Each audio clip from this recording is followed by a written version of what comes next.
Ешқандай да қысылма, ешқайда алаңдама, жаз. Бұл өз таңдауың. Сондықтан шешіміңді ойланып шығар.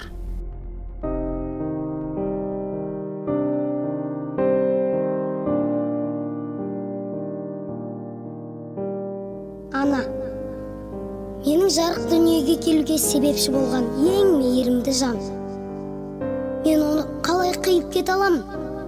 Ақ сүтін беріп аялап, түн ұйқысын 4 бөліп, мұздай бесік таянған анамды істе. Мен тастап кете алмаймын. Бірақ мен тастап кетуге алғашқы адамды ол жасап тұр ғой. Неге? Мен не істедім?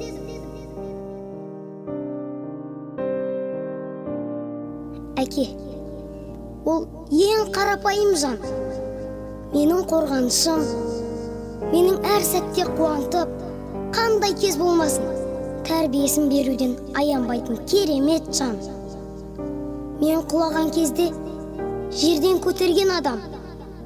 Мен ондай адамды қалай тастап кете алам?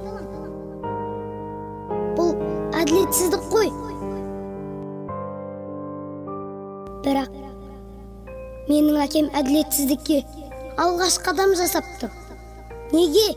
Не үшін? Сендер мені сол үшін өмірге әкелдіңдер ме?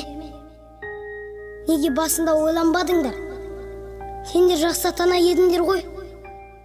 Сендер маған осындай әділетсіздік жасасаңдар да, мен сендерді кешірдім. Мен өз отбасымды таңдаймын.